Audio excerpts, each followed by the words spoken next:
Assalamualaikum warahmatullahi wabarakatuh. Halo sahabat cerpenis dan novelis pelajar muda, sahabat media Indonesia, selamat datang di kelas menulis cerpen dan novel bersama media Indonesia dalam rangka memperingati Bulan Bahasa dengan tema menulis cerpen dan novel jadi mudah. Ya, sebelum acara dimulai, nih aku mau cek dahulu ke siapa narasumber hebat kita. Langsung saja, halo Kak Dinda. Halo Kak Dita. Gimana nih Kak Dinda, udah siap apa belum? Pastinya dong Kak, siap selalu. Oke, sip. And next, halo Pak Hersan. Yes, Mbak Dita. Wah, kayaknya Pak Hersan ini sudah semangat, sudah siap untuk sharing-sharing materi. Oke, and next, halo Pak Wahyudi. Halo juga Mbak Dita. Wah, Pak Wahyudi ini juga sudah bersemangat sekali. Selalu semangat Mbak Dita untuk literasi. Oke, terima kasih Pak Wahyudi. Dan selanjutnya, halo Kak Dia. Halo Kak Dita. Wah, ya Kak Dia ini juga bersemangat sekali nih, novelis muda kita. Oke, karena semua narasumber kita udah pada siap nih, langsung saja aku panggilin sahabat aku yang akan memandu jalannya acara. Halo Regina. Halo Kak Dita. Oke, Regina udah siap nih. Oke, langsung saja untuk jalannya acara akan dipandu oleh Regina, disilahkan. Oke, terima kasih kepada Kak Dita. Halo sahabat media Indonesia. Sebelumnya, Assalamualaikum warahmatullahi wabarakatuh. Om Swastiastu, Namo Buddhaya, Salam Kebajikan. Gimana nih kabarnya pada hari ini? Tentunya tetap semangat ya, dan jangan lupa tetap patuhi protokol kesehatan karena kita masih ada di pandemi nih. Nah, pada hari ini kita dalam acara Tuntas Menulis bersama Media Indonesia dalam rangka Bulan Bahasa. Nah, bulan Oktober ini kenapa sih dijadikan sebagai bulan bahasa? Karena pada bulan ini tuh ada Sumpah Pemuda. Nah, di Sumpah Pemuda itu ada ikrar yang menyebutkan bahwa kita sebagai pemuda Indonesia itu satu bahasa Indonesia. Nah, cocok banget kan kalau bulan Oktober ini dijadikan sebagai bulan bahasa. Nah, di dalam bulan bahasa ini, media Indonesia nggak mau menyia-nyiakan waktu nih. Dan media Indonesia membuat acara kelas menulis cerpen dan novelis. Nah, pada hari ini kita akan sharing-sharing bersama sosok-sosok inspiratif, sosok yang menginspirasi kita, para novelis dan cerpenis yang berasal dari seluruh Indonesia, dari Sabang sampai Merauke gitu. Nah, sebelum kita beralih ke novelis yang pertama, aku mau kenalan dulu nih. Perkenalkan, namaku Regina Saraswati dari Ceris Indonesia. Nah, oke, langsung aja, nggak usah lama-lama lagi. Untuk mempersingkat waktu, langsung aja kita ke sosok inspiratif kita yang pertama. Ini ada President of Novel Academic. Nah, President of Novel Academic. Nah, ini aku spill ya. Jadi ciri-cirinya itu cewek, cantik, masih muda. Kelihatannya jomblo sih. Nah, oke, langsung aja, gak usah lama-lama lagi, langsung aja. Halo Kak Dinda. Halo Regina. Wah, gimana nih Kak Dinda kabarnya pada hari ini? Ya, pastinya baik selalu ya, alhamdulillah. Oke, nah sebelum kita ke topik yang akan kita bahas pada hari ini, sebelumnya aku mau tanya nih tentang President of Novel Academy. Berarti ada Novel Academy. Novel Academy itu apa sih, Kak? Oke, jadi aku spill dikit ya tentang Novel Academy. So, Novel Academy ini, kalau Regina pernah tahu kelas menulis online ya, itu sama halnya dengan kelas-kelas online gitu. Jadi kelas online untuk menulis.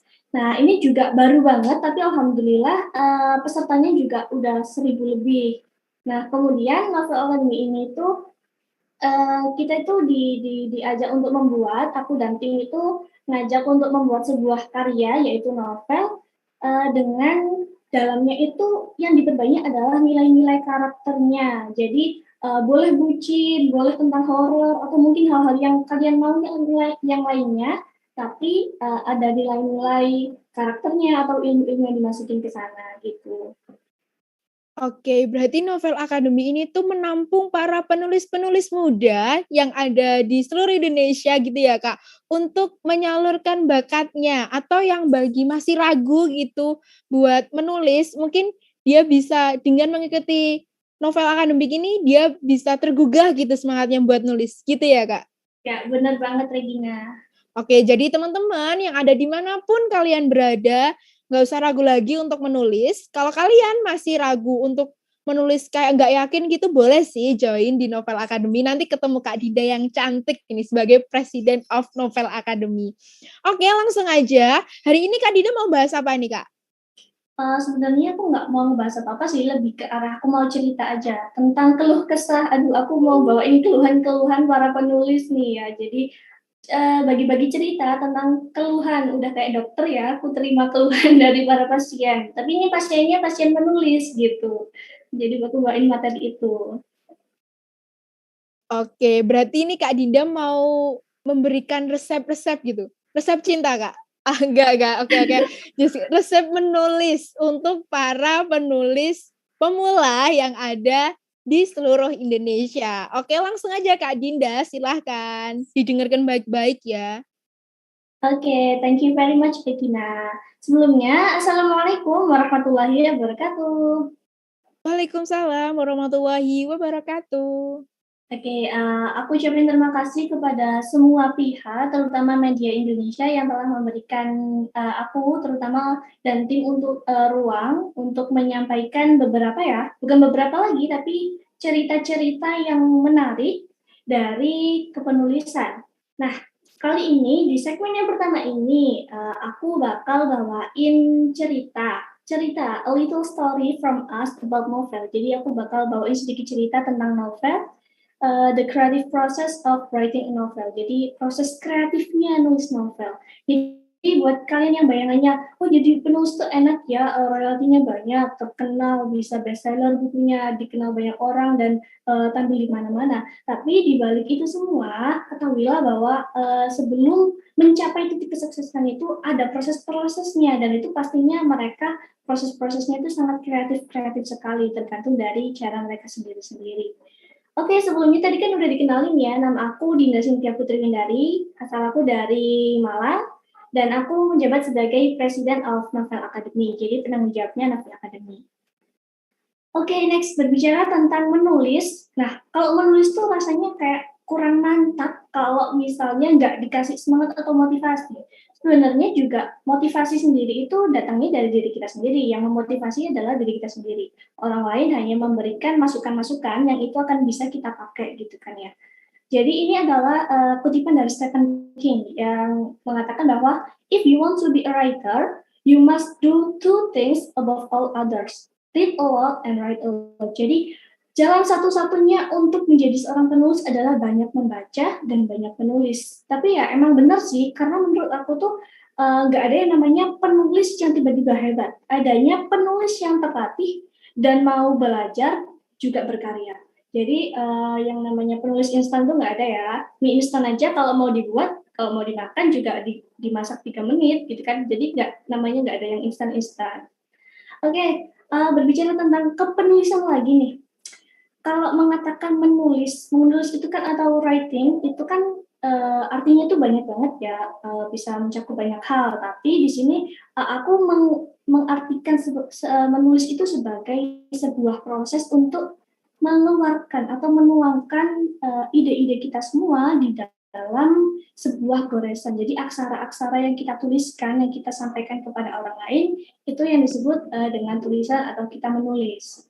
Nah, di dalam kepenulisan ini juga pastinya para penulis-penulis itu ada banyak keluhan ya, seperti yang aku katakan di awal tadi. Dan pastinya ada 1001 reason versus proof atau pembuktiannya. Jadi ada 1001 alasan dan juga penyelesaian di balik sebuah novel yang hebat atau yang keren-keren gitu kan ya.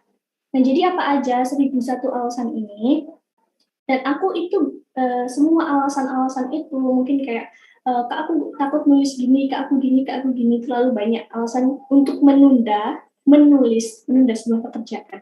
Dan alasannya itu aku jadiin 2 kategori. Yang kategori pertama adalah overthinking. Overthinking dalam menulis ini itu bisa terjadi karena adanya planning tanpa persiapan. Jadi gimana sih planning tanpa persiapan itu kan ya? Jadi ibaratnya kita mau ke England, tapi kita nggak punya paspor, nggak punya uang, nggak tahu mau kenalan sama siapa, nggak ada basic bahasa Inggris di sana. Jadi nggak ada persiapan sama sekali, tapi kita punya ancang-ancang atau bayang-bayang mau ke England gitu. Nah, kemudian terjadi overthinking. Kok bisa overthinking? Kenapa? Karena over limit atau over capacity, melampaui batas. Sebenarnya sama kalau sama planning tadi itu cuma 11-12, namanya juga adik kakak gitu kan ya. Over limit ini itu terjadi karena sebenarnya itu kita udah punya bahannya. Kalau kita mau menulis, kita udah punya observasi, udah baca buku, tapi itu minim. Dan ini pernah terjadi ke aku juga, di mana waktu itu juga ke aku, juga ke peserta-peserta itu novel akademik juga pernah. Nah, itu terjadinya gini, aku pengen memasukkan di dalam novel itu atau cerita itu sebuah cerita tentang astronomi karena itu penting banget juga ya menurut aku. Tapi aku nggak pernah belajar itu. Nah itu yang dinamakan over capacity atau over limit sehingga apa yang kita dapat, ilmu yang kita dapat itu nggak mencukupi itu. Dan kemudian kenapa kok bisa overthinking lagi? Karena overconfident atau terlalu perfeksionis. Siapa nih yang terlalu perfeksionis atau pengennya itu cepat selesai, tapi terlalu pede. Kadang gini, aku pokoknya harus selesai 300 lembar, 350 lembar, 400 lembar dalam 1 bulan. Tapi nggak melihat aktivitas kita yang lainnya. Ya meskipun target itu penting, tapi ya kita harus mengetahui gitu kalau batas kemampuanku segini, aku boleh pede, tapi apapun yang berlebihan, termasuk pede itu kan juga nggak baik. Perfect boleh, tapi kalau terlalu perfeksionis itu juga nggak baik. And then next ada reason yang kedua atau alasan yang kedua kenapa kita selalu nunda nulis. Karena kita memukul mundur diri kita sendiri. Memukul mundur dengan hal apa? Takut. Nah ini ya. Yang pertama ada takut gagal padahal belum mencoba. Kayak contohnya, Kak nanti kalau aku nulis aku EB-ku salah, ejaanku salah. Nanti kalau nggak ada yang mau jadi editorku gimana? Nanti kalau nggak ada yang mau nelaah gimana? Padahal belum juga nulis, udah takut gagal duluan. Belum juga mencoba tapi udah takut gagal. Itu yang pertama. Poin yang kedua, takut jatuh padahal belum melangkah. Nah, bedanya sama yang awal tadi, kalau takut jatuh nih, kita udah punya naskah. Ya, udah punya naskah, mau kita kirimin ke penerbit, tapi mikirnya gini, aku nanti takut nggak ada penerbit yang mau terima, nggak ada penerbit yang mau ACC atau nerbitin, nggak ada yang mau beli, nggak ada yang mau baca. Padahal setiap buku, setiap karya itu pasti ada penikmatnya masing-masing. Entah itu teman sekolah atau guru kalian, gitu kan bisa. Dan kemudian adalah takut benar, padahal belum tentu salah. Ini sebenarnya klise sedikit gitu ya. Takut benar.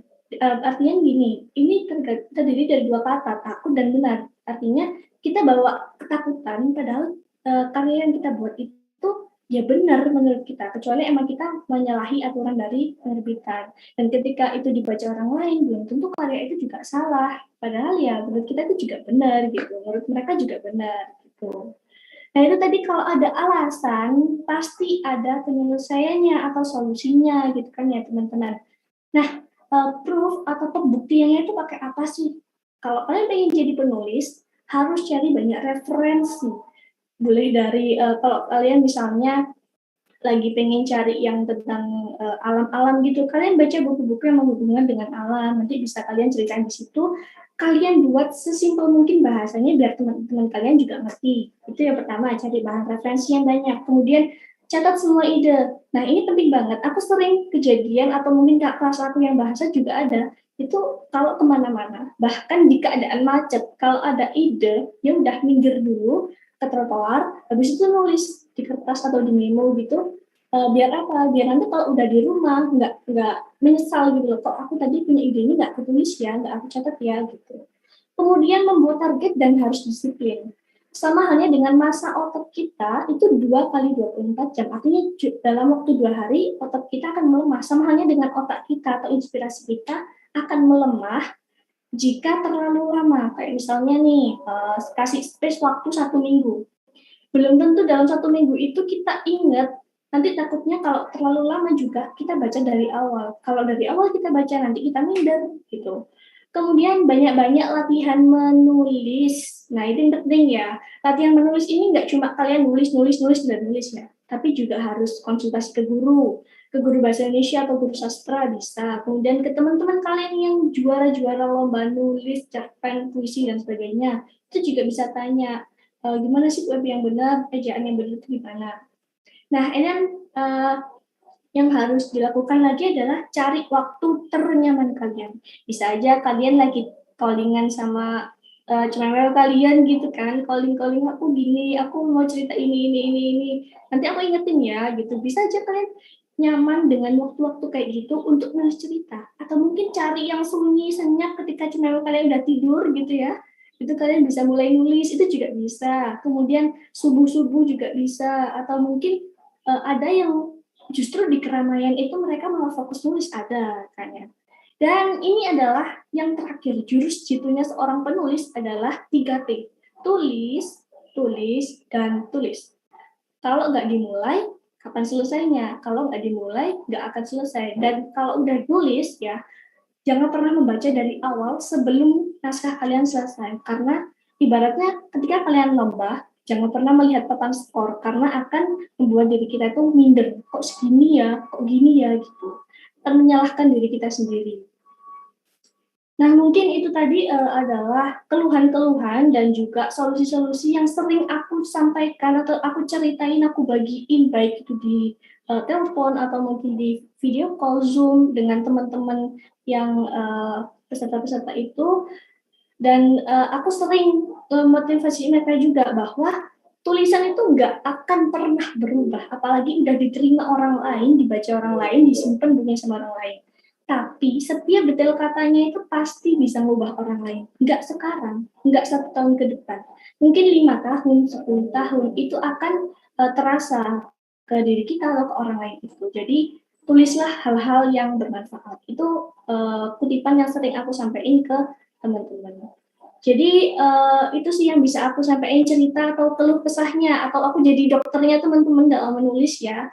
Nah, oh iya, ngomong-ngomong tentang menulis juga, literasi itu nggak hanya dari kita menuangkan aksara ke dalam sebuah goresan tinta dan buku gitu kan ya, tapi juga bisa lewat literasi digital. Dan kebetulan juga aku punya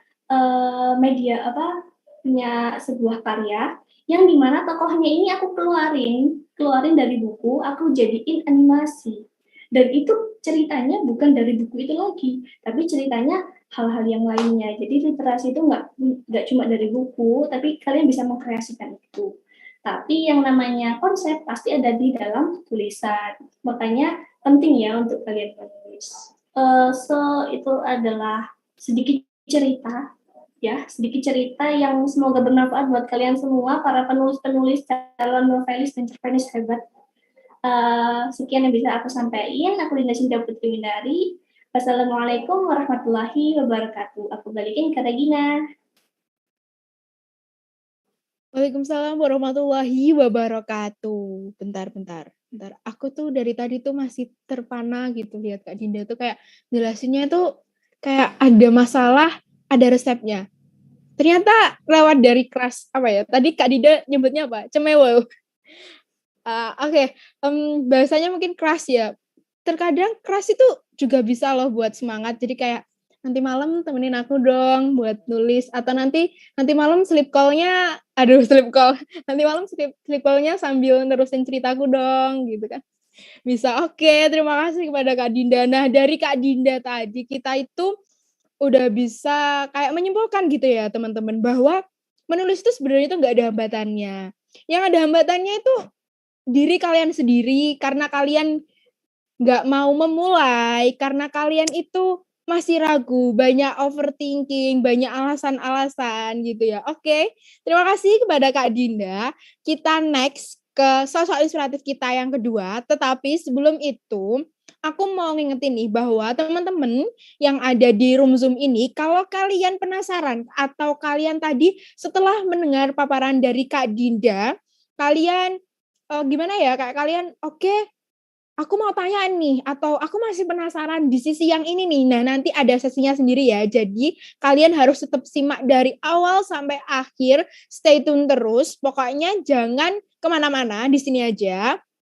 Kalian menikmati waktu kalian dengan menyimak webinar ini. Oke, next ke sosok inspiratif yang kedua ada Pak Wahyudi. Oke, halo Pak Wahyudi. Hai Regina, sehat selalu Regina ya, semangat. Oke, semangat Pak Wahyudi ini semangat banget dari tadi. Kayaknya udah semangat gitu ya Pak, menyiapkan buat menginspirasi teman-teman yang ada dimanapun mereka berada. Oke, nah. Semangat Mbak Regina. Oke, nah untuk Pak Wahyudi nih, aku mau topik untuk sharing-sharingnya. Tadi kan Kak Dinda udah di versinya Kak Dinda sebagai President of Novel Academic di umurnya Kak Dinda. Nah, jangan salah teman-teman, Pak Wahyudi ini umurnya selisih dikit ya, 17 tahun lebih muda atau bagaimana Pak? Tentunya semangatnya nggak mau kalah sama Mbak Dinda ya. Umur boleh tua, tapi semangatnya lebih muda sepertinya. Oke, wah semangatnya lebih muda. Oke, nah untuk Pak Wahyudi nih, untuk yang pertama ya Pak, tadi kan udah dari versinya Mbak Dinda tentang hambatan-hambatan menulis, lalu tentang gimana sih orang penulis pemula itu nggak berani atau enggan gitu buat mereka menulis. Nah, kalau dari versinya mungkin dari seusianya Pak Wahyudi nih, sebenarnya hambatan itu ada nggak sih Pak? Dan gimana Pak Wahyudi menghadapi hambatan tersebut? Baik, terima kasih Regina. Kalau hambatan sebenarnya ya semua orang punya hambatan ya untuk mencapai suatu tujuan. Kalau tidak ada hambatan nanti tidak ada perjuangan untuk ke sana. Kalau kita mendapatkan hambatan tentu kita akan berjuang untuk meraih tujuan kita. Nah, tentunya dengan perjuangan itu akan semakin semangat kita untuk meraih cita-cita. Nah, terkait dengan menulis di usia saya, tentu beda ceritanya dengan di usianya Mbak Dinda tadi ya. Kalau di usia saya kan sudah usia setengah matang ya. Matang belum, telur, Pak. juga tidak, begitu ya. Jadi biasanya kendala yang dihadapi oleh seusia saya ini ya, kepala 3,5 atau 4 itu rata-rata adalah kesibukan bekerja atau kesibukan rutinitas di rumah, sehingga untuk menulis itu, meluangkan waktu untuk menulis itu menjadi tidak ada.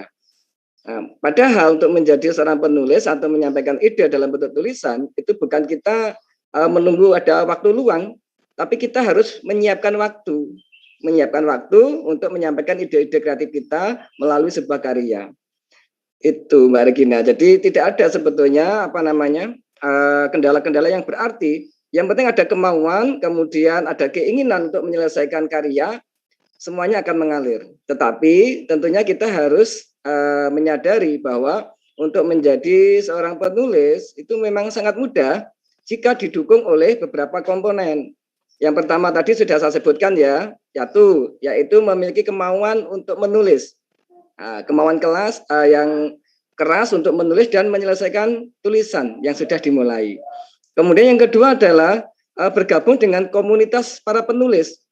Mengapa? Karena kalau kita berada dalam satu komunitas penulis, berarti kita memiliki atmosfer yang sama, gitu ya, atmosfer yang nyaman untuk menulis. Setiap kita punya kendala, maka kita bisa berbagi dengan teman-teman secara sesama penulis. Nah, di situ akan muncul yang akan membantu kita dalam menyelesaikan karya. Nah, setelah itu kita menulis saja. Jadi menulis mengalir. Kalau Mbak Dinda tadi menyampaikan bahwa kadang kita ragu ya, ada ragu tapi kadang juga over confident. Nah, maka dari saya yang terpenting adalah kalau mau menulis saja, ditulis saja apa yang ada di ide kita, kemudian sesuaikan dengan kerangka naskah yang ada. Maka nanti akan menjadi sebuah karya yang baik, kemudian menjadi karya kita itu runtut, alur waktunya, kemudian pesan-pesan yang akan disampaikan itu akan tersampaikan. Nah, sebagai seorang novelis series, tentu saya berharap melalui karya novel yang saya tulis itu tidak hanya menghibur, tapi juga memberikan penguatan literasi kepada pembaca. Yang pertama. Kemudian yang kedua, penguatan karakter agar nanti para pembaca itu terinspirasi dengan kisah-kisah yang saya tulis. Tentunya begitu, Regina. Jadi secara umum kendala itu kita sendiri yang menciptakan, tembok besar untuk menjadi penulis itu kita sendiri yang membangunnya, maka kitalah yang harus mendobraknya. Sekali kita mendobrak, kita masuk ke dunia penulis, maka kita akan nyaman, damai, dan kita akan, kalau tidak menulis, rasanya ada yang kurang dalam setiap desah nafas kita sehari-hari. Begitu, Regina. Waduh, desah nafas ya Pak ya. Ada yang kurang gitu ya, kayak kalau minum teh tuh nggak ada gulanya gitu, atau minum kopi nggak ada gulanya, pahit gitu ya rasanya Pak. Oke. Benar sekali. Ada yang kurang kalau nggak menulis. Oke, nah tadi Pak Wahyudi bilang bahwa menulis itu harus ada kemampuan. Menulis itu harus kita menyediakan waktu, sesibuk apapun kita, kalau kita ada kemauan, kita bisa time management gitu ya Pak istilahnya. Untuk meluangkan waktu kita untuk menulis, pasti bisa untuk menulis. Nah, tadi Pak Wahyudi menyebutkan menulis itu harus meluangkan waktu. Nah, mungkin teman-teman di rumah penasaran, kalau Mbak Dina nanti President of Novel Akademik, oke, udah, berarti tentang novel akademik. Nah, untuk Pak Wahyudi sendiri nih, karya apa sih Pak yang udah Pak Wahyudi ciptakan? Dan mungkin dalam proses pembuatan karya tersebut, Pak Wahyudi itu mengalami kendala apa? Atau Pak Wahyudi dalam membuat novel tersebut, Pak Wahyudi butuh waktu berapa gitu, berapa lama gitu Pak. Oke, silakan Pak Wahyudi. Iya, baik, terima kasih Regina. Jadi alhamdulillah sampai saat ini sudah 2 karya novel yang terbit beri ISBN. Yang pertama Al-Fatihah untuk Bapak, kemudian yang kedua Sajadah Cinta Zahra. Dua-duanya mengandung unsur karakter tentang berbakti kepada kedua orang tua. Karena saya kalau membahas tentang berbakti kepada kedua orang tua, itu setiap kali menulis selalu ada air mata yang mengalir gitu ya. Selalu ada air mata yang menetes. Mengapa? Karena di setiap tulisan yang saya ketik itu bayangan orang tua saya ketika berjuang untuk menghidupi keluarga. Jadi mohon maaf Regina dan sahabat-sahabat Novel Cherish Indonesia, bahwa saya itu berangkat dari keluarga tanda kutip kurang mampu ya secara ekonomi. Bahkan rumah saya saja itu harus kalau dilihat dari jalan itu nggak kelihatan ya. Jadi ada undakan turun ke bawah begitu. Yang kelihatan hanya cungkupnya saja. Nah, perjuangan ayah saya yang luar biasa itulah yang saya tulis dalam karya Al-Fatihah untuk Bapak. Karena ingin segera menyelesaikan 200 halaman itu terselesaikan dalam 14 hari Regina. Mengapa kok 14 hari? Satu, saya pengen semua kenangan indah bersama ayah saya, perjuangan-perjuangan ayah saya, kemudian kenangan-kenangan yang dulu pernah diceritakan oleh ayah saya, almarhum. Semoga Allah memberikan tempat yang baik untuk bapak saya. Itu segera tersampaikan, segera tersampaikan sehingga ingin segera mengalir terus jadi kisah-kisah inspiratif dari bapak saya, perjuangannya, bagaimana kemudian harus menghadapi suatu dakwaan dari warga yang itu memang tidak terjadi, akhirnya sampai sakit dan meninggal dunia. Nah, itulah yang menginspirasi saya untuk segera menyelesaikan dan menghadiahkan Al-Fatihah itu, novel Al-Fatihah untuk Bapak itu memang benar-benar untuk bapak saya. Jadi ada motivasinya di situ. Nah, kemudian yang Sajadah Cinta Zahra itu sebagai bentuk cinta saya kepada anak pertama saya, yang wajahnya mirip-mirip lah dengan Mbak Dinda itu ya. Jadi para pemirsa jangan bandingkan. Sama-sama cantik ya, Pak. Dinda, ya. Karena mungkin kalau foto itu hitam putih begitu. Iya, tetapi ibunya anak-anak putih. Insya Allah anak saya Zahra itu sepertilah mirip-mirip dengan Mbak Dinda. Jadi seperti itu Mbak Regina. Nah, kalau kendala-kendala yang dihadapi, cara membagi waktu, kita kalau sudah komitmen, mungkin saya termasuk orang yang memiliki komitmen dan harus selesaikan. Mengapa? Karena ada skala prioritas dalam menyelesaikan tugas. Tugas kedinasan harus diselesaikan secara kedinasan dan tepat waktu. Kemudian tugas dengan kemasyarakatan juga tetap harus dilaksanakan.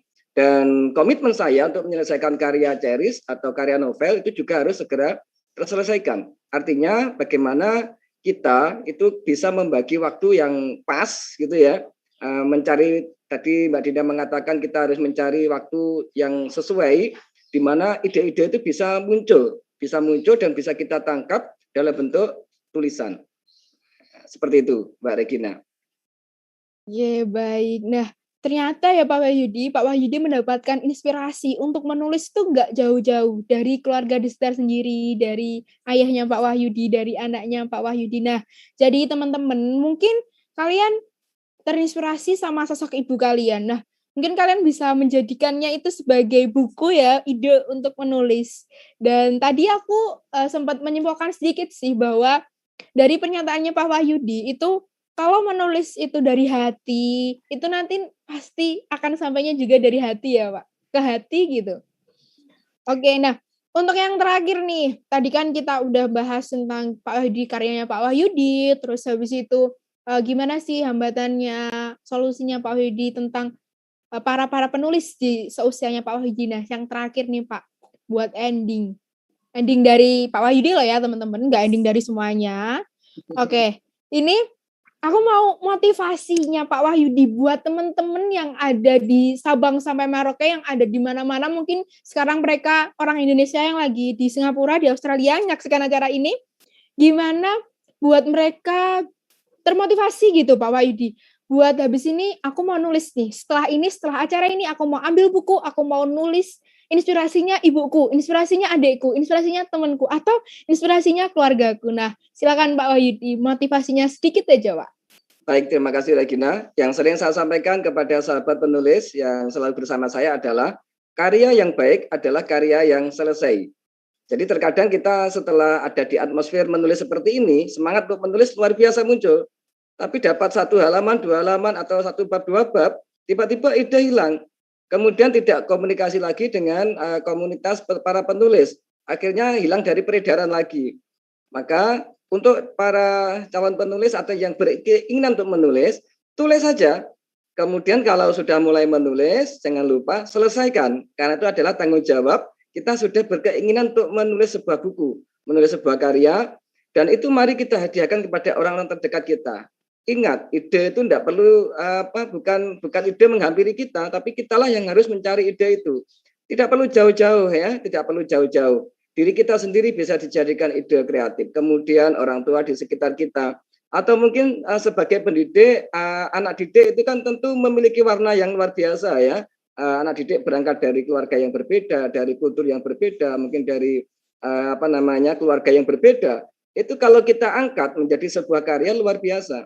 Nah, mungkin untuk para remaja seusia Mbak Dinda, Mbak Regina ini, cita-cita yang ingin dicapai itu apa? Nah, disitulah mungkin bisa dituangkan dalam bentuk tulisan. Kemudian mencari tokoh-tokoh inspiratif yang itu bisa mendukung cita-cita itu. Kemudian buatlah menjadi sebuah karya novel yang luar biasa. Nah, tentunya sekali lagi karya yang baik adalah karya yang selesai, dan jika ingin karya kita dibaca sepenuh hati oleh pembaca setia kita, maka menulislah dengan hati kita. Insya Allah kalau kita menulis dengan sepenuh hati, tulisan yang kita tulis itu akan menjadi sebuah kalimat yang bermakna, ya, yang tidak sekedar menghibur, tetapi di situ juga ada nilai-nilai karakter yang bisa diambil dari kisah-kisah yang kita sampaikan pada novel itu. Jadi itu Regina ya, karya yang baik adalah karya yang selesai. Oke, baik. Karya yang baik adalah karya yang selesai. Nah, jadi teman-teman yang masih setengah jalan nih, mau nulis tapi setengah jalan, nah itu, masih idenya macet atau gimana-gimana, langsung aja ya teman-teman, diteruskan nulisnya. Karena kata Pak Wahyudi, karya yang baik adalah karya yang selesai. Nah, oke, terima kasih Pak Wahyudi. Semoga materi yang inspirasi Pak Wahyudi yang disampaikan Pak Wahyudi pada hari ini bisa menginspirasi teman-teman yang ada dimanapun kalian berada.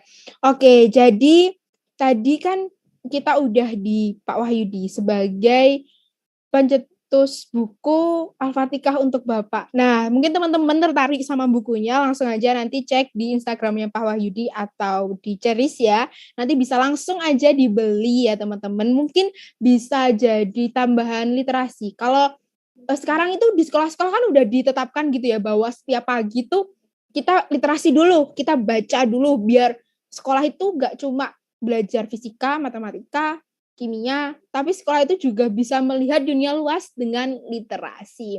Oke, sebelum ke motivator kita yang ketiga ya ini ya, karena yang ketiga udah tengah-tengah nih, tadi aku lihat di kolom chat itu banyak loh teman-teman, ternyata teman-teman nih dari Sabang sampai Merauke beneran ya, ada dari Lumajang, ada dari Tuban, wah, ada dari Bojonegoro, oke. Ternyata semuanya tuh semangat gitu buat menulis, buat mengikuti acara Media Indonesia ini spesial di bulan bahasa. Oke, langsung aja kita ke sosok inspiratif kita yang ketiga. Ini tuh nggak kalah cantiknya sama Kak Dinda, sama Presiden of Novel Academic tadi. Terus nggak kalah hebatnya sama Pak Wahyudi sebagai novelis yang udah mengeluarkan 2 karya yang tentunya ber-ISBN. Oke, sebelum ke narasumber kita yang ketiga, aku mau tahu lagi deh. Jadi ISBN itu apa sih? Jadi karyanya Pak Wahyudi itu udah resmi, udah ada di Perpustakaan Nasional Indonesia. Masa kalian nggak mau kayak gitu? Nah makanya langsung aja ya teman-teman ditulis bukunya. Nggak usah ragu-ragu nanti siapa sih yang mau nerbitin tulisanku. Yang penting kan ditulis saja. Kalau kalian biasanya nonton serial, ada salah satu kartun, ada kakaknya tuh dia tuh ngirimkan banyak komik ya kan. Habis itu dia tuh komiknya itu nggak di ACC banget, bahkan nggak di ACC gimana ya, nggak mau gitu loh penerbitnya itu menerbitkan komiknya itu, menerbitkan ceritanya itu. Tapi dia berusaha terus, akhirnya boom gitu katanya. Nah, itu udah nanti kalian tebak-tebak sendiri tuh kartun apa. Nah, itu bisa loh jadi inspirasi. Itu inspirasi kartun anak usia saya sampai sekarang. Masih ada kok kartunnya. Oke, langsung aja ke sosok inspiratif kita yang ketiga. Ada Kak Dia. Halo Kak Dia. Halo Kak Regina. Halo, gimana nih Kak Dia kabarnya pada hari ini? Alhamdulillah sehat, semangat Kak Regina. Oke, pada hari ini nih Kak Dia ini mau menjelaskan apa nih? Sedikit aja di-spill. Dikit aja. Jangan di-spill banyak-banyak. Mau sharing-sharing sih. Iya, mau sharing-sharing tentang proses menulis dari awal menulis sampai sekarang. Oke, berarti mau sharing-sharing ya? Mau sharing tentang menulis. Oke, sebelumnya aku mau tanya nih, Kak Dia nih usianya gimana? Gimana ya? Kok usianya gimana? Maksud saya usianya berapa gitu? Tadi kan Kak Dinda tuh kelihatannya udah kayak SMA mau kuliah gitu, udah kayak gadis-gadis cantik Malang. Iya, Pak Wahyudi tuh tadi katanya udah usianya memasuki matang kayak telur. Nah itu Pak Wahyudi tadi udah menginspirasi. Nah Kak Dia ini usianya berapa nih? Mungkin teman-teman yang ada di rumah penasaran nih. Dan mungkin biar statement pikiran mereka itu nggak kayak itu Kak Dia udah besar, terus Pak Wahyudi juga udah hebat gitu. Terus aku kan masih SD, aku masih SMP. Terus aku nggak bisa menulis gitu. Oke, sekarang aku mau tanya, udah langsung aja tanya, umurnya Kak Dia berapa sih? Oke, aku masih pelajar sih, kelahiran 2004, jadi tahun ini umur aku 17 tahun. Dan sekarang kelas 12 SMA, Kak. Jadi masih pelajar. Oke, berarti Kak Dia ini kelas 12 SMA ya, Kak? Wah, berarti ini lagi sibuk-sibuknya nyiapin ujian nih? Gimana? Nyiapin mau... Nanti mau apa, Kak? Mau SBMPTN apa mau SNMPTN ini, Kak? Pertama SNM sih, kalau enggak SBM. Doakan aja ya. Ya, oke, doakan ya teman-teman. Nah, sambil nyiapin ujian itu, Kak Dia ada karya lagi gak nih, Kak? Ada pastinya karya lagi sih. menulis gak? Oh, pastinya ada ya. Berarti kita coming soon gitu, coming soon. Mungkin nanti setelah nanti karya Kak Dia judulnya perjalananku menuju PTN yang kuinginkan. Waduh, apa itu? Waduh, bisa. Mungkin bisa. Oke, nanti kita tunggu karyanya dari Kak Dia. Oke. Tadi kan Kak Dia ini umurnya 12 tahun nih. Kak Dia udah 17. jadi 17 tahun. Udah jadi penulis hebat. Kak Dia mulai nulis kapan, Nak? Ya, Kak? Oke, jadi awal menulis ya. Awal menulis itu saat aku kelas 1 SMP. Jadi kayak yang dikatakan Kak Regina tadi bahwa menulis itu nggak harus nunggu nggak harus nunggu usia yang matang gitu. Tapi pelajar pun bisa gitu. Kita masih muda tuh juga bisa untuk menulis. Sudah saja saya sejak SMP itu sudah menulis. Dan awal menulis itu pun juga bisa dibilang kebetulan. Saya itu kelas 1 SMP, saya mendapatkan tugas bahasa Indonesia dari guru saya, yaitu membuat cerpen dan puisi gitu, membuat cerpen. Saat itu posisi saya belum suka menulis gitu. Dan menulis itu pun semata-mata hanya untuk memenuhi tugas bahasa Indonesia dari guru saya. Dengan berbekal contoh-contoh karya dari kakak kelas gitu. Jadi sebelum diminta untuk membuat cerpen, guru saya kayak menunjukkan contoh karya-karya dari kakak kelas supaya bisa jadi referensi gitu. Dan saya dari situlah mulai nulis dan hanya untuk sekedar memenuhi tugas. Tapi alhamdulillahnya, walaupun saya menulis ya sekedar gitu aja, bukan kemauan sendiri, alhamdulillahnya dapat support nih dari guru saya gitu, yang katanya bisalah tulisannya atau ceritanya dikembangkan lagi gitu. Dan mulai dari situ, karena saya merasa kalau guru saya aja percaya kalau saya bisa untuk melanjutkan berkarya dengan menulis gitu. Kenapa saya tidak percaya sama diri saya sendiri gitu kan. Dan dari situlah saya mulai kelas 2 SMP itu saya mulai ikut di ekstra cerpen dan puisi. Terus mulai buka-buka referensi nih di HP dan mulai beli novel. Karena sebelumnya saya tuh nggak punya novel sama sekali, tapi sejak itu Kak mulai cari-cari buku novel dan buku novel pertama itu yaitu sangat kayak saya merasakan wah ternyata menulis itu bisa membuka pikiran kita ya, ternyata dengan menulis itu bisa kayak ngobrol tapi melalui tulisan, dan itu sangat kena banget gitu. Dan itu sebagai salah satu inspirasi saya untuk oke, fix saya harus nulis nih, coba dulu gitu. Dan saat kelas 1 SMP, itu pun saya belum kenal sama yang namanya Microsoft Word atau yang diketik itu. Jadi nulis pun masih ditulis, masih kayak di kertas folio gitu. Sampai untuk tugas cerpen itu, tugas ekstra itu kan ada tugasnya. Nah itu saya masih nulis cerpen ditulis tangan, dan itu pakai pensil. Dan setiap konsultasi sama guru saya, pasti kan ada perubahan-perubahan nih. Entah itu kalimatnya kurang pas, atau ada paragraf atau alur yang kurang pas. Jadi nggak mungkin saya hapus kan, kalau saya hapus pasti nanti berpengaruh sama paragraf yang di bawahnya. Jadi setiap tulisan saya itu pasti akan ada panah-panahnya gitu. Ada panah ke atas, ke bawah, ke samping, depan, belakang. Pokoknya banyak banget panahan karena memang ditulis tangan dan itu resikonya. Tapi sekarang kalau saya mengingat proses tersebut kayak wah ternyata dulu prosesnya kayak gitu ya, dari mulai menulis tangan, terus setelah menulis tangan kan harus dijilid tuh tugas ekstranya. Jadi setelah tulis tangan saya rentalkan ke warnet. Saat itu kan pas masih warnet kan masih aktif gitu ya, masih kayak di warnet gitu. Terus saya rentalkan ke warnet, Mbak tolong ketikan ya Mbak, terus nanti dijilid kayak gitu. Itu saat saya kelas 8 semester 1. Itu masih tulis tangan.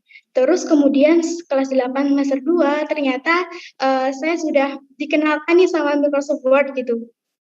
Dan mulai dari situ sudah mulai ngetik-ngetik di handphone dan mengurangi kayak nulis tangan kan capek gitu. Tapi setelah diketik alhamdulillahnya bisa mengurangi beban tulisnya dan bisa lebih enjoy tulisnya gitu. Dan alhamdulillahnya setelah melalui proses panjang tersebut dari mulai nulis di folio pakai pensil, terus ngerental di warnet sampai nulis di HP, alhamdulillahnya sekarang masih berlanjut dan berhasil menerbitkan buku pertama itu di kelas 3 SMP, 2 buku saat itu, 1 kumpulan cerpen dan 1 novel, dan buku terakhir kemarin saat kelas 2 SMA yaitu novel Cherish atau yang bergenre Islami. Kayak gitu, Kak. Oke, dari tadi kan Kak Diah kan bahas tentang perjalanannya Kak Diah menulis, bahwa Kak Diah ini Kak Dia ini tuh nulisnya tuh dari nulis tangan dulu. Bahkan Kak Dia dulu nggak ngetik pakai laptop gitu. Nah, bagi teman-teman yang ada di rumah nih yang udah difasilitasi sama orang tuanya, pastikan udah punya laptop, HP sekarang juga bisa ngetik di Word gitu ya, atau di platform-platform yang udah memang udah kayak khusus gitu ya bagi para penulis gitu. Kenapa sih? Apa yang buat kalian ragu? Hambatan apa gitu loh yang buat kalian tuh enggan gitu loh buat menulis. Nah, oke. Tadi kan Kak Dia bilang sejarahnya Kak Dia buat nulis. Nah, idenya Kak Dia pertama kali nulis tuh judulnya, jangan judulnya sih, nanti spoiler. Biar stalker Kak Dia aja. Nanti biar teman-teman stalker gitu, apa sih karyanya Kak Dia. Nah, idenya Kak Dia. Pertama kali nulis Kak Dia itu idenya apa, terus seberapa penting sih Kak ide dalam menulis itu? Oke, jadi pertama kali atau cerita pertama saya itu masih standar banget sih kayak tentang persahabatan di sekolah gitu kayak pembulian, ada yang baik, ada yang buruk, terus yang pokoknya baik dibully, terus nggak ditemani di sekolah kayak kayak gitu sih. Topiknya tentang pertemanan, tentang meraih mimpi gitu.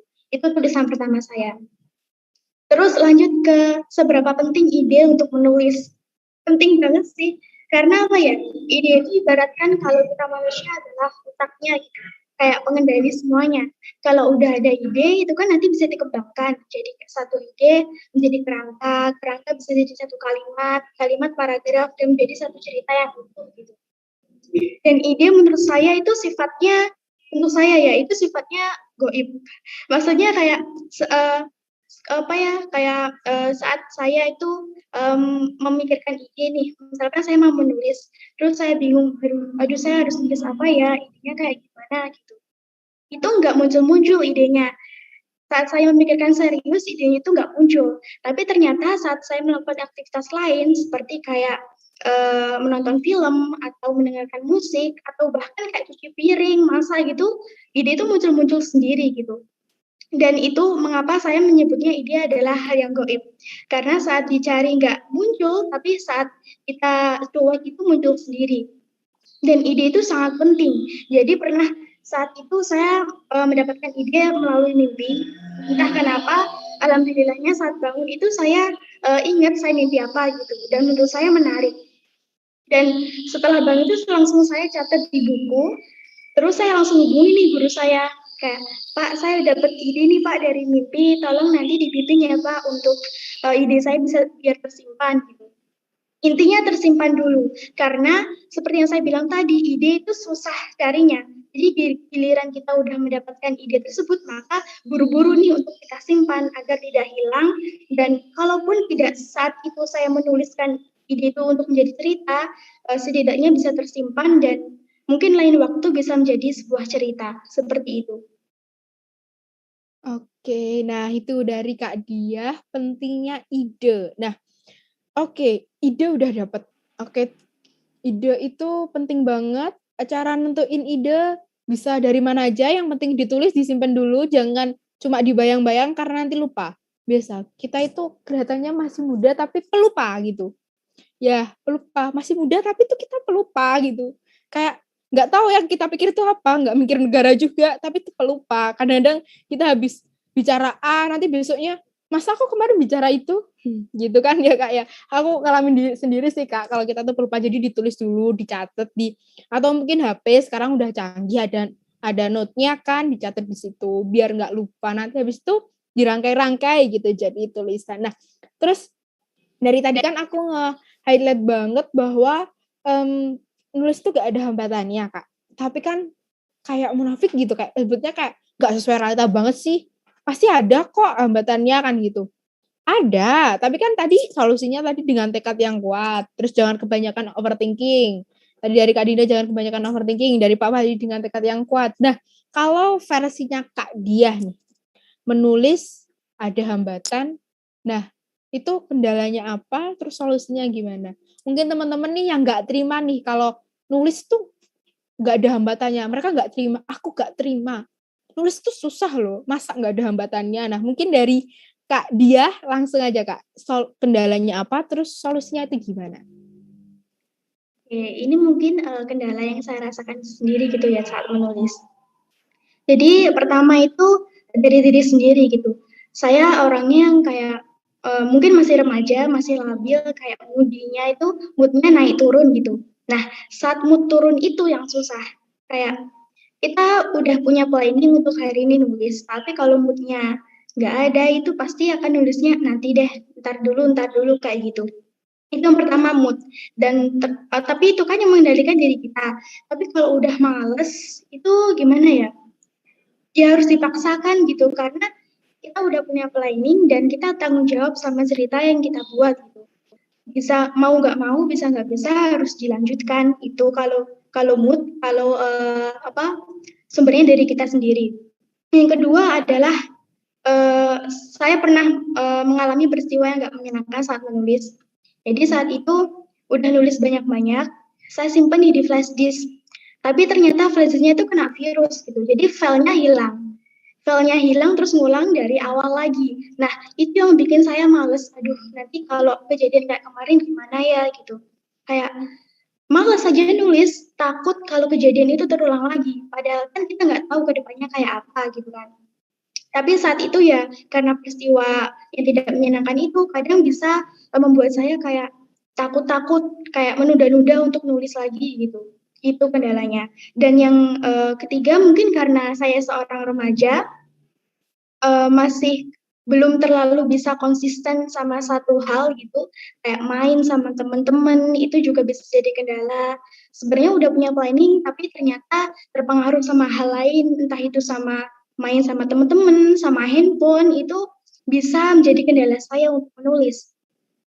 Dan dari beberapa kendala tadi, mungkin solusinya ya pertama dari diri kita sih, kita mau apa enggak untuk melanjutkan menulis gitu. Kita mau apa enggak untuk tulisan kita bisa biar cepat selesai gitu. Karena kalau kita nunda-nunda terus ya, itu akan berpengaruh besar dalam tulisan kita seperti itu. Jadi kan solusinya mungkin dari diri kita sendiri gitu. Kita berpikirnya gimana, mau lanjut apa enggak, kayak gitu Kak.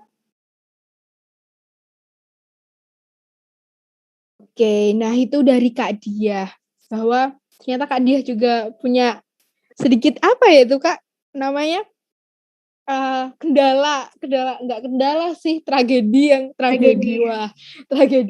yang pasti nanti sampai Kak Diah jadi penulis besar, Kak Diah pasti inget, Kak Diah pasti ceritain, aku pernah nulis flash-disknya kena virus terus hilang.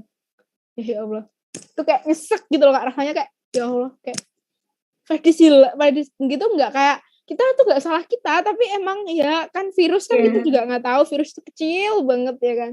Nah, tapi dari itu Kak Diah bisa jadi seperti ini, bisa jadi novelis hebat. Mungkin nanti next Kak Diah bisa jadi Terelie, bisa jadi kayak para penulis-penulis novel yang hebat di luar sana ya Kak.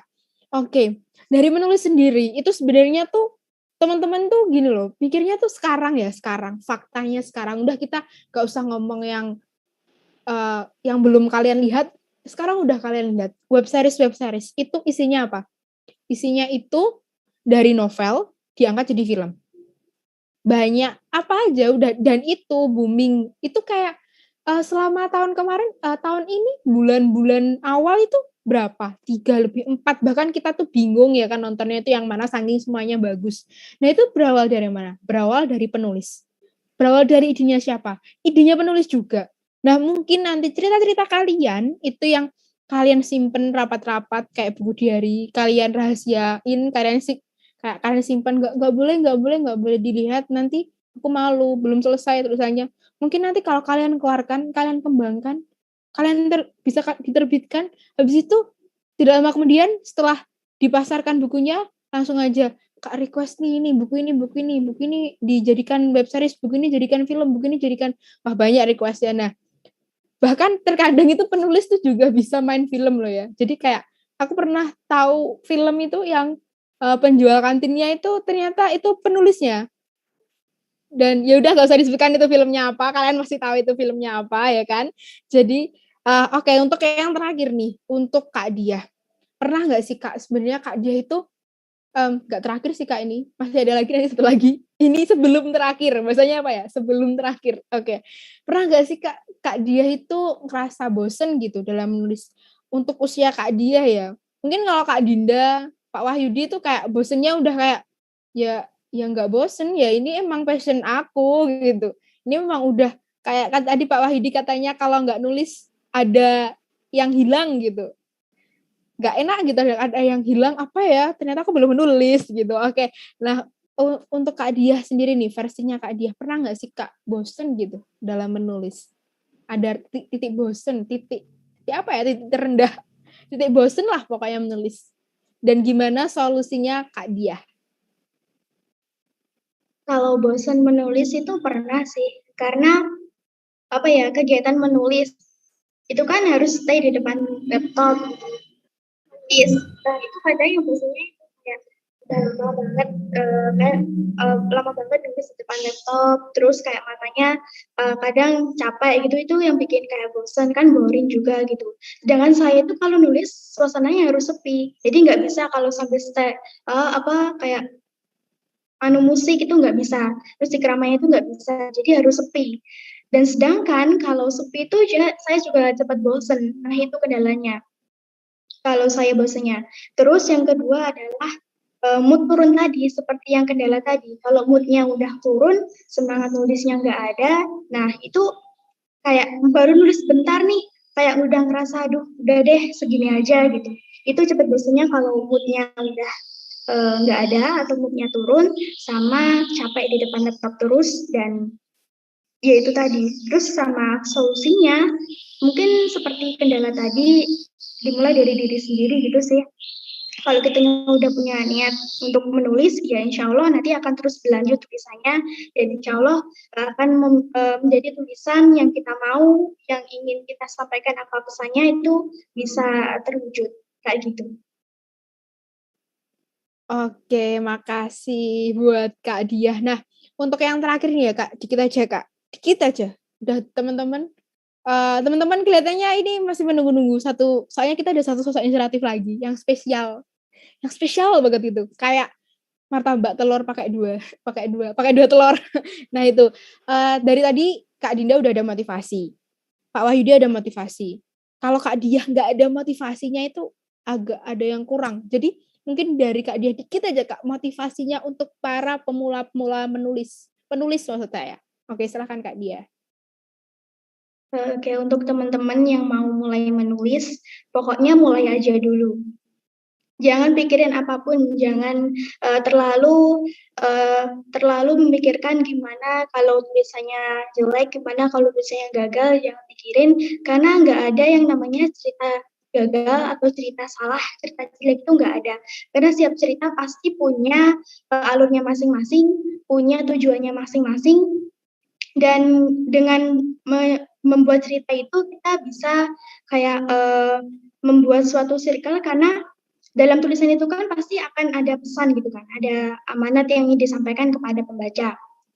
Dengan membuat cerita itu tadi, secara tidak langsung kita bisa loh dengan membantu orang-orang, dengan mengubah pikiran mereka atau mengajak mereka berpikir seperti kita melalui tulisan itu gitu. Dan kalau dari saya mungkin motivasinya menulis itu bukan ladang untuk berlomba-lomba mencari kebenaran, tapi menulis adalah tempat mengalirnya perasaan yang bisa mengajak seseorang atau orang lain untuk berpikir seperti kita, atau untuk kita sharing melalui tulisan kayak gitu. Oke, terima kasih kepada Kak Diah. Gimana nih teman-teman yang ada di rumah, udah 3 sosok inspiratif. Pastinya makin terinspirasi untuk setelah ini, oke, aku mau menulis, ya kan? Mungkin nanti setelah ini, nanti ada karya saya, waduh ditunggu ya, oke.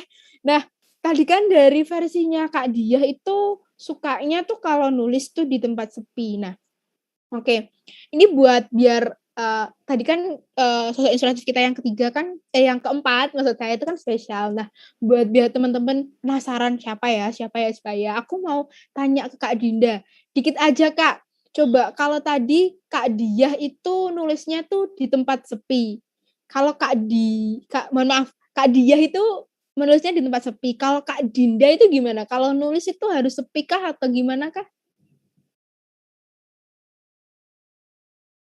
Ya oke, kalau nulis sih saran aku ya tetap kayak tadi ya, balik ke diri kita sendiri, kita harus memotivasi diri kita sendiri, anggap aja bahwa apa yang akan kita sampaikan untuk orang lain, itulah obat untuk orang lain. Jadi gini, mungkin orang lain nggak akan merasakan apa yang kita rasakan, pun kita nggak akan merasakan apa yang orang lain rasakan. Jadi di sini kita itu lewat buku itu sebenarnya kita curhat.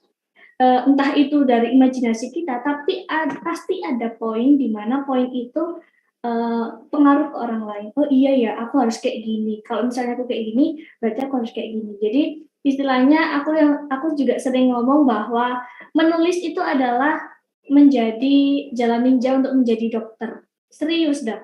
Itu jalan ninja menjadi dokter karena dengan menulis itu kita bisa mengobati hati orang lain gitu. Kita bisa menghibur melalui tulisan. Kita nggak bisa langsung ketemu loh sama orangnya. Bahkan aku nggak pernah ketemu sama teman-teman aku yang pernah punya buku aku, tapi tiba-tiba nge-DM, Kak, terima kasih ya, aku kebantu banget sama bukunya kakak yang ini. Dan, ini siapa? Di DM tiba-tiba gini. Malah lucunya itu ada yang bilang gini, Kak, aku mengagumi kakak mulai dari buku kakak yang pertama.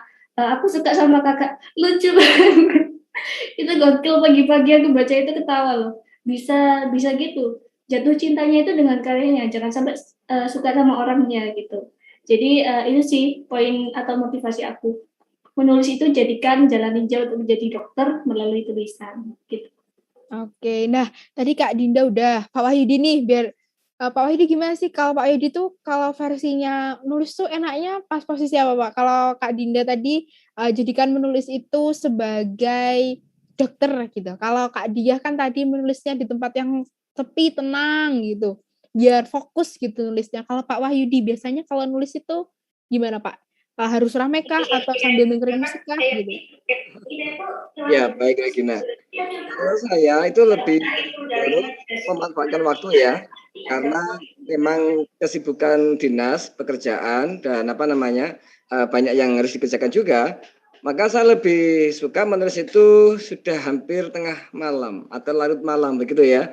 Ketika keluarga sudah mulai tidur, TV sudah mulai film-film yang kurang jelas menurut saya ya. Kemudian ketika orang-orang mungkin sudah bermimpi, maka saya berusaha mewujudkan mimpi. Jadi di saat orang-orang sudah mulai angkat selimut, ya kan, untuk bermimpi, maka saya mulai untuk mewujudkan mimpi saya, begitu menjadi penulis. Jadi rata-rata di atas jam 11 ya, jam 11 malam sampai sekitar jam 2 lah, ya sampai jam 2 itu menurut saya waktu yang tepat. Jadi ketika saya mendampingi teman-teman yang mengikuti BIMTEK menulis begitu ya, biasanya jam 1 gitu saya selalu share ya kata-kata motivasi itu. Pasti tengah malam jam 1, setengah 2 gitu kadang saya bangunkan motivasinya. Siapa tahu buka HP yang dibaca terus tulisan saya begitu ya. Jadi waktu yang pas menurut saya adalah di saat saya punya waktu free dan itu harus betul-betul saya manfaatkan karena memang banyaknya agenda kegiatan yang saya lakukan. Jadi rata-rata saya menulis di atas jam 11 malam sampai jam 2. Ya. Istirahat sebentar, sudah selesai subuh lagi. Pagi berangkat rutinitas seperti itu. Seperti itu, Mbak Regina ya. Jadi tetap semangat tapi ya, tetap harus semangat. Semangat ya Pak, semangat. Itu jam-jamnya, kalau saya sih jam-jamnya belajar juga sih Pak. Soalnya enaknya jam segitu. Oke, nah langsung aja ini kayak nih teman-teman ya yang ada di manapun kalian berada, langsung next the last of sosok inspiratif kita pada hari ini ada Pak Hersan dari Rumah Literasi. Halo Pak Hersan. Halo Regina. Wah, gimana nih Pak Hersan nih kabarnya hari ini? Insya Allah sehat Regina, sehat selalu untuk semua. Oke, nah langsung aja ya Pak Hersan. Di sini Pak Hersan dari Rumah Literasi. Tadi kan udah benar dijelaskan tentang Pak Wahyudi novelis, Kak Diah novelis, Kak Dinda President of Novel Academy. Lah kalau Rumah Literasi itu apa ya Pak? Mungkin teman-teman yang ada di rumah kurang tahu apa itu Rumah Literasi. Ya, silahkan Pak dijelaskan. Iya, baik. Terima kasih Regina. Yang pertama saya ucapkan terima kasih kepada media Indonesia yang telah mengajak kami atau saya untuk bisa bersinergi atau berkolaborasi tentang literasi dalam hal ini adalah menulis cerpen dan novel jadi mudah. Nah, terkait dengan itu, rumah literasi itu ini Mbak Regina, jalan dengan yang acara hari ini melalui Media Indonesia, yaitu program Bulan Bahasa, mengajak para talenta cerpen, nis atau talenta di bidang novel untuk berkarya. Nah, sejalan dengan itu, Rumah Literasi itu punya program Mbak Regina, yaitu ingin mewadahi, ingin menampung para novelis atau cerpen yang punya talenta hebat di Indonesia. Itu seperti hari ini kita mengundang, kita bersosialisasi dengan para cerpenis atau novelis yang belum mendapatkan rumahnya. Nah, itu dalam hal ini adalah bagaimana karya-karya itu bisa dituangkan dalam bentuk tulisan sehingga nanti bisa diterbitkan. Nah, kita berada di situ. Kita ingin nanti bersinergi, berkolaborasi dengan Media Indonesia ini dalam Bulan Bahasa ini. Kita ucapkan terima kasih. Semoga ini nanti kita bersama-sama, Indonesia ini luas sekali, Regina. Kalau kita punya program 1001 cerpen atau novel yang ingin kita bantu untuk kita terbitkan. Nah, itu program-program kita. Kita berharap dengan adanya program ini, talenta-talenta di Indonesia, pelajar, pemuda, ini bisa mengisi ruang-ruang kosong, ruang-ruang membaca yang di mana Indonesia masih sangat minim sekali. Nah, itu barangkali yang bisa kita sampaikan, mudah-mudahan melalui acara seperti ini nanti bisa terus kita membangkitkan talenta-talenta cerpen maupun novelis Indonesia untuk terus bertumbuh dan terus berkembang. Itu Regina. Oke, berarti tadi Kak Dinda, Pak Wahyudi, Kak Dia itu kan sebagai novelisnya. Nah, Pak Hirsan nih ada rumah literasi itu sebagai rumahnya, rumah buat menampung semuanya, biar semuanya bisa beri SBN, bisa mungkin belajar menulis, dan ketika tulisan bagus, dibantu untuk diterbitkan. Nah, Pak Hirsan, karena ini agak durasi ya Pak, karena nanti mungkin teman-teman yang ada di rumah masih mau tanya, ya kan? Langsung aja Pak Hirsan, motivasinya deh. Tadi kan udah semuanya aku tanyain motivasi. Kalau Pak Hirsan nggak ditanyain motivasi, kayaknya kurang lengkap gitu. Sekarang motivasinya buat generasi saya. Mungkin para generasinya Pak Wahyudi, seusahanya Pak Wahyudi, Kak Dia, Kak Dita, Kak Dinda buat mau menulis, buat memajukan literasi di Indonesia, itu gimana Pak? Oke, untuk sahabat cerpen atau novelis di Indonesia, motivasi yang ingin saya sampaikan, sebelum menuju ke sana Regina, saya sampaikan bahwa saya mengutip salah satu pernyataan dari orang kompeten di negeri ini, mengatakan bahwa kemampuan atau minat baca Indonesia itu masih rendah dan itu tertinggal 45 tahun dibanding negara-negara maju. Nah, ini untuk itu kita juga melihat bahwa kemampuan atau minat baca suatu negara ekuivalen dengan majunya peradaban negara itu. Nah, dalam konteks ini kalau saya meminjam istilah atau statement yang dikeluarkan oleh Albert Einstein, pengetahuan itu ada batasnya, imajinasi itu batasnya langit dan bumi. Nah, dari situ mari para pelajar, para pemuda Indonesia, kembangkan imajinasimu, tuangkan dalam cerpen atau novel, karena disitulah titik awal ide perubahan besar dunia dimulai banyak sekali dari cerpen atau novel. Dan juga film-film besar yang merubah peradaban juga banyak dimulai dari cerpen atau novel. Dan itu yang pasti adalah ceritamu dan sejarahmu. Jadi tuangkan imajinasimu dalam bentuk novel dan itu titik awal peradaban dunia yang bisa kau lakukan. Terima kasih Regina. Oke, baik. Terima kasih Pak Hirsan. Nah, jadi teman-teman kita sebagai generasi muda, generasi yang menentukan gitu masa depan Indonesia ini mau dibawa kemana sih? Indonesia itu mau dibawa kemana? Mau dibawa kemana? Kayak lagu aja. Oke, Kak, Indonesia itu mau dibawa kemana sih? Indonesia itu mau dibawa ke arah mana sih? Itu tergantung kita. Nah, jadi kita harus cinta dong sama literasi. Jangan cinta sama Mas Doi aja, cinta sama literasi juga, oke? Nah, oke teman-teman. Nah, udah nih, ini ada beberapa menit lah buat sesi tanya jawab. Sebenarnya tadi aku udah lihat sih di Q&A-nya di Zoom, kalian bisa bisa ketik di situ juga kalau mau menanyakan sesuatu. Itu ini Kak Dinda juga udah merespon ya kan. Atau yang lain mungkin ada pertanyaan. Ini di sisa-sisa waktu kita yang terakhir nih. Jangan sampai nyesel nanti sampai rumah kalian overthinking gara-gara nggak mau tanya.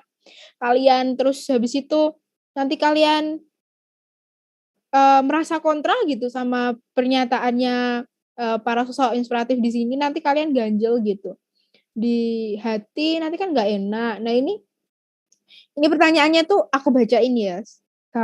Ini kalau yang masuk tadi tuh pertanyaannya, bagaimana menumbuhkan minat baca kepada siswa yang malas membaca dan kecanduan game online Free Fire? Wah, game online nggak Free Fire aja sih, banyak sekarang. Ada Mobile Legends, ada PUBG, ada udah banyak sekarang, udah banyak semuanya. Tapi itu udah kalau kita di pinggir jalan itu di pos satpam biasanya, karena kalau di Madiun itu ada pecelen. Nah, itu di pos satpam itu udah itu nunduk semua. Udah kita tuh katanya disebut generasi menunduk. Nggak apa-apa sih aku disebut generasi menunduk, tapi kan menundukku menulis, menundukku menghasilkan karya kan sama menunduk. Oke, nah ini udah dijawab sih sama Kak Dinda. Nah, tapi ini udah ada lagi juga pertanyaan dari Anonymous Attain. Ada satu, apakah dalam penulisan karya harus menggunakan bahasa yang baku? Oke, mohon solusi karena ketika saya menulis sebuah karya selalu buntu di tengah jalan karena keterbatasan dalam ketata-bahasaan. Sebenarnya tuh nulis tuh kayak nggak usah baku-baku sih sebenarnya ya kalau aku ya. Oke, nah ini mungkin dari mana nih? Ada pertanyaan dari Kak Dia, bagaimana? Oke, untuk Kak Dia bagaimana cerita fakta bisa ditulis menjadi novel menarik? Oh, Kak Dinda, mohon maaf Kak Dinda. Bagaimana cerita fakta bisa ditulis menjadi novel menarik? Oke, mungkin ini mewakili ya teman-teman, mewakili pertanyaan kalian. Ini untuk Kak Dinda, bagaimana cerita fakta bisa ditulis menjadi novel menarik? Mungkin bisa dijawab Kak Dinda. Oke, thanks Regina. Oke, tentang gimana sih caranya nulis cerita fakta jadi novel yang menarik. Sebenarnya itu semua kan udah disampaikan juga ya tadi itu bahwa semua hal itu bisa dijadiin cerita di dalam novel. Nah, tapi gini, kalau dari fakta namanya novel itu kan fiksi ya. Nah, novel fiksi ini bisa diambil dari kisah-kisah nyata, tapi jangan semuanya dimasukin gitu. Maksudnya kayak nama samaran gitu loh, dikasih nama samaran. Nah, gimana cara menulis faktanya? Kalau menurut aku pribadi, kita juga harus punya catatan itu tadi, ya. Jadi kita harus punya istilahnya kayak outline-nya. Kita wajib buat outline kalau emang kita mau menulis dari yang fakta, karena kalau kita nggak mau menulis dari yang fakta, ibaratnya gini, kita hidup ini kan misalnya aku udah 18 tahun, aku baru 18 tahun misalnya ya. Selama 18 tahun ini, misalnya aku mau tulis semuanya, tapi ada beberapa segmen di kehidupanku itu yang sama-sama. Kalau misalnya dari kehidupan aslinya, dari faktanya itu aku nulisnya, aku tulis di kerangkanya, itu bisa jadi nanti ketuker ceritanya, oh iya, harusnya kan ini di tahun yang sekian gitu. Jadi saran aku yang pertama tulis outline. Kemudian yang kedua, gimana sih cara ngebuat cerita itu kita kembangkan dengan menyisipkan imajinasi yang seharusnya kita nggak berhasil, atau mungkin dibalik, kita berhasil tapi kita buat nggak berhasil, kita buat plot twist. Kayak contohnya, kita udah belajar maksimal, kita ranking 1 di kelas, kita ranking 1 di sekolahan, tapi masuk universitas yang kita mau lewat jalur SNMPTN, kita nggak berhasil. Bisa aja gitu, jadi dibalik gitu ya. Nah, kemudian untuk penamaan atau mungkin tragedi-tragedi yang itu ada kaitannya dengan orang banyak atau mungkin keluarga, itu bisa kalian tanyakan dulu, konfirmasi dulu ke keluarga atau kerabat atau orang-orang pihak ketiga yang bersangkutan sama cerita-cerita kalian gitu. Dan ya itu tadi sih, yang paling penting adalah buat outline-nya dulu. Kayak gitu sih Regina. Oke, nah ini untuk ada lagi nih yang mewakili mungkin ya. Untuk Pak Herisan, bagaimana proses sosialisasi atau publikasi karya-karya cerpen novel yang sudah diterbitkan? Mungkin Pak Herisan bisa menjelaskan gimana sih Pak caranya sosialisasi atau publikasi karya-karya yang sudah diterbitkan. Jadi itu nggak diterbitkan aja, terus habis itu hilang dari peradaban, tapi tetap hits gitu Kak. Pak, oke langsung saja. Oke, terima kasih Regina. Yang pertama yang jelas kalau karya sudah terpublikasi itu kan sudah ada ISBN-nya, International Standard Book Numbers. Nah, di sana itu kantor pusatnya di London dan tercatat di sana. Kalau di Indonesia tercatatnya di Perpustakaan Nasional Indonesia atau Perpusnas ya. Nah, terus kemudian apakah cukup di situ? Tidak, rasanya Regina. Jadi kita sekarang ini sudah dalam era 4.0 atau 4.0 dan sekarang juga sudah 5.0. Kalau 4.0 bagaimana kita mengoptimalkan teknologi IT dengan artificial intelligence-nya, terus kemudian dengan big data-nya, terus kemudian kita sekarang sudah 5.0 dengan society ini.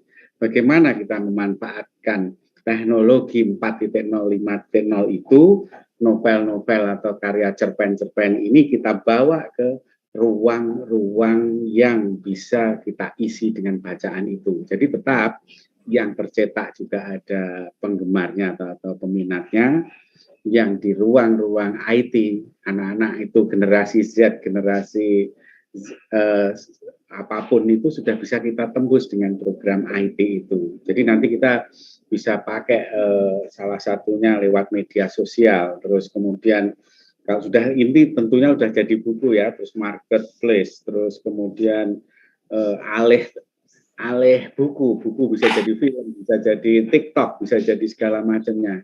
Ini jadi kita memanfaatkan ruang-ruang yang tradisional maupun yang digital. Itu barangkali Regina. Oke, nah jadi tuh nggak dibuang sih, gimana sih biasanya kok udah ditelantarkan gitu aja, tapi tetap ada tindakan-tindakan lanjutnya, apalagi kalau udah ISBN, udah diakui, udah sah gitu bukunya, gitu ya Pak ya? Oke, udah nih kita tinggal 3 menit lagi nih. Gimana nih, ada yang tanya nggak nih? Oke, sebelum kita tutup loh, nanti kalian nyesel nih kalau atau mungkin dikit aja deh. Dari Kak, untuk Pak Wahyudi nih, bagaimana mensiasati waktu untuk yang sudah bekerja seperti Bapak, teknis membagi waktunya dan kapan waktu yang efektif untuk Bapak? Tadi udah dijawab sebenarnya Pak, tapi mungkin bisa dijelaskan dikit aja Pak, untuk mengisi ini waktu biar pas gitu, biar singkat banget ya rasanya kita tuh sharing-sharingnya pada hari ini. Oke, dikit aja Pak ditambahin. Iya, baik. Terima kasih Regina. Benar sekali. Kalau kita ngobrol berkualitas itu waktu ternyata berjalan sangat cepat ya. Jadi Regina, untuk memanfaatkan waktu bagi calon penulis atau penulis yang seperti saya usianya ini ya, karena memang sudah kesibukan bekerja, maka sekali lagi kita prioritas utama tetap ya, harus ada prioritas kapan waktunya kita harus menyelesaikan pekerjaan kita, kapan kita harus bersama dengan keluarga, kapan kita harus bermasyarakat, itu kan tidak boleh ditinggalkan. Tetapi kita juga harus menyediakan waktu agar kita bisa menyelesaikan karya kita. Kenapa? Karena kita sudah berkomitmen untuk menulis, berkomitmen untuk berbagi inspirasi, berkomitmen untuk berbagi kisah, agar apa yang ada di ide-ide di pikiran kita itu bisa tersalurkan melalui karya buku yang baik. Maka kita tentu harus memiliki waktu yang tepat. Nah, tadi sebelum sudah saya singgung tadi ya, waktu yang pas bagi saya adalah di atas jam 10 lah ya, jam 11 sampai jam 2 pagi ya, dikala teman-teman mungkin sedang asik bermimpi, maka saya sedang asik untuk mewujudkan mimpi saya, begitu ya. Kira-kira begitu Regina. Jadi tetap skala prioritas dan kita cari waktu yang pas bagi kita sendiri, kapan, karena tidak sama antara satu orang dengan orang yang lain, tentu tidak sama ya, kapan waktu yang sesuai, yang pas untuk menulis. Terima kasih Regina. Sahabat Ceris dan Noveli, silakan mulai menulis ya. Karena menulis itu ternyata mudah dan yang membuat sekatan atau membuat hambatan itu adalah diri kita sendiri. Siapapun bisa menulis, mulailah menulis dari sekarang ya dan jangan ditunda. Serta karya yang baik adalah karya yang selesai. Terima kasih Regina. Oke, terima kasih Pak Wahyudi dan terima kasih kepada seluruh sosok inspiratif kita pada hari ini. Dan ini bagi teman-teman yang udah masih stay di sini, wah kalian tuh adalah orang-orang yang beruntung karena kalian tuh dapat ilmu banyak banget tentang menulis. Nah, oke.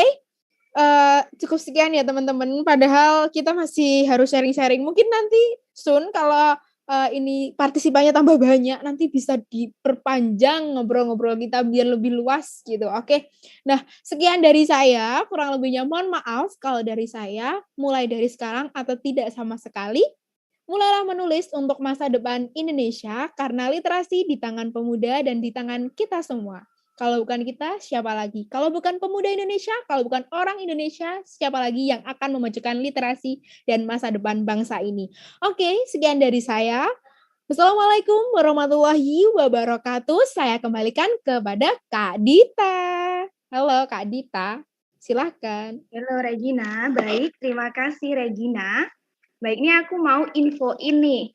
Bagi teman-teman, dalam rangka merayakan Hari Sumpah Pemuda sekaligus Bulan Bahasa, Media Indonesia menggelar acara Festival dan Sastra 2021 Indonesia Sejati.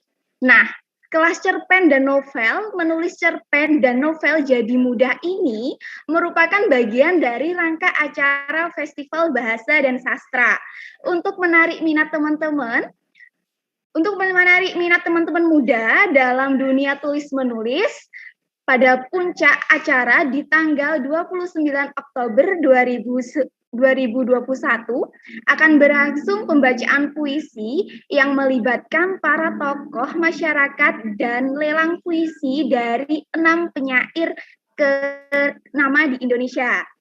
Bekerja sama dengan Benih Baik, hasil lelang akan didonasikan untuk biaya pendidikan anak-anak yang menjadi yatim piatu akibat pandemi COVID-19.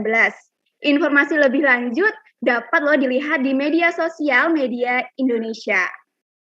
Oke, baik, terima kasih kepada narasumber hebat kita atas ilmu dan tips menulis yang telah dibagikan kepada kita. Dan terima kasih buat sahabat cerpen dan novel pelajar muda dan sahabat Media Indonesia yang telah bergabung di kelas menulis cerpen dan novel jadi muda ini. Kami izin undur diri. Sekian dari kami. Wassalamualaikum warahmatullahi wabarakatuh. Salam literasi.